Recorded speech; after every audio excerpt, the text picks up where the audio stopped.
Good morning, everyone. Welcome to another Honeycomb Live for Five. I'm joined this time by Gareth Russell, who's in our studio with us, one of our long-standing trainers. So thanks very much for joining us this morning, Gareth. Good to see you.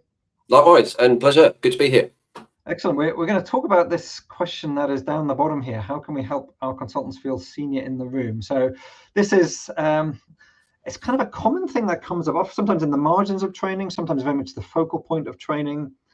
Sometimes from delegates themselves, perhaps new in consulting, perhaps early career, who feel like they're kind of shrinking away in a room and don't know quite how and when and what to contribute to, let's say, senior client interactions or any client interactions. And it's certainly something that we hear from consulting firm leaders and consulting team leaders, that they want to help, again, people new to the firm or new to consulting as a profession, to feel more confident that they kind of carry a little bit of gravitas, and that is linked to credibility, which we know is linked to trust and therefore kind of impact with clients. So it's a very timely topic. It's a very important topic. Gareth, really kind of keen to hear your thoughts on it.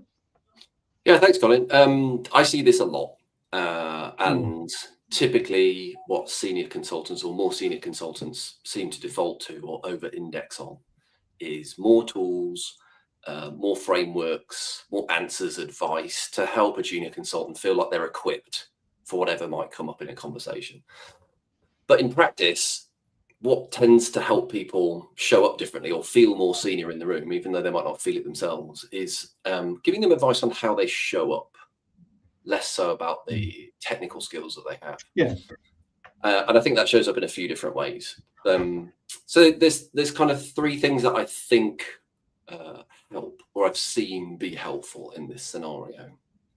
First thing is really about, if you're going to provide advice to a consultant colleague on this issue, and think about managing pace more in the interactions that they have. So like practically, like pausing before responding. There's this tendency to kind of want to fill every gap, offer something else that we could do, or a framework or an idea.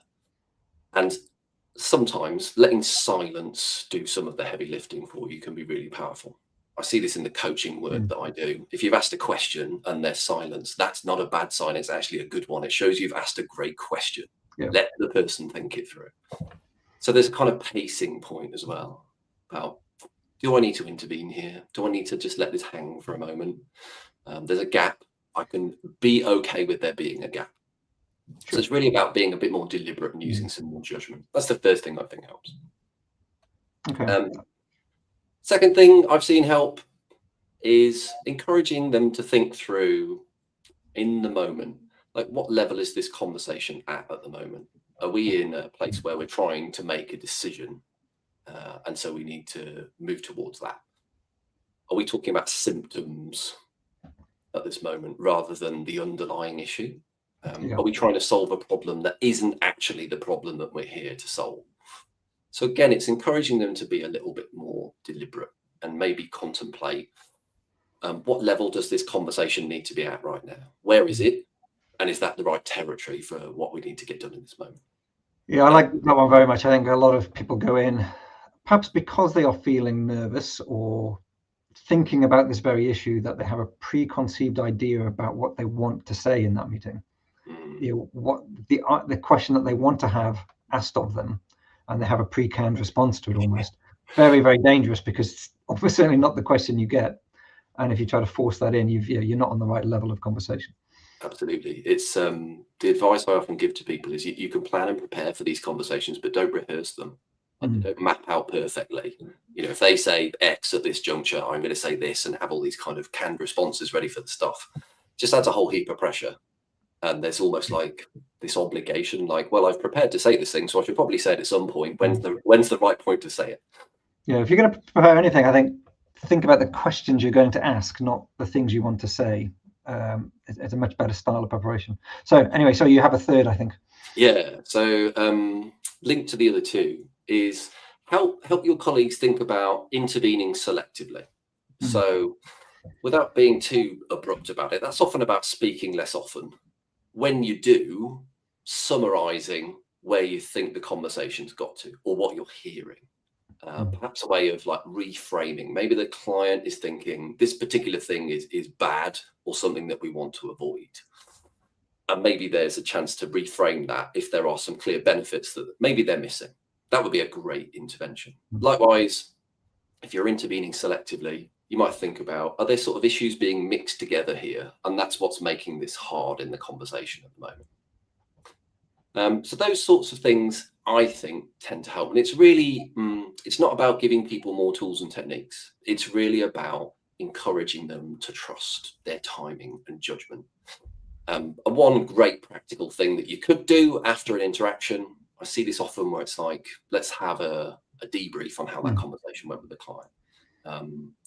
You might even have a junior colleague asking you, how do you think that went? You know, any tips for me about what I did well, or maybe what I need to do differently next time with the client?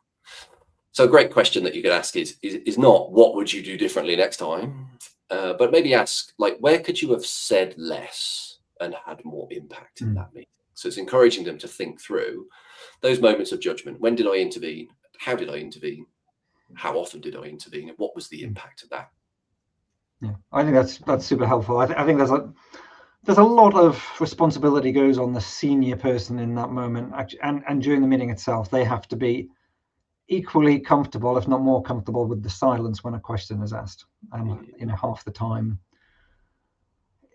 if the individual we're talking about does the right thing in terms of thinking about a question, they don't get a chance to answer it because their manager has been uncomfortable with the silence that's been created. But anyway, as is tradition, we've gone way over 5 minutes. I'll try and bring it in under 7. Gareth, thank you very much for your time, really helpful.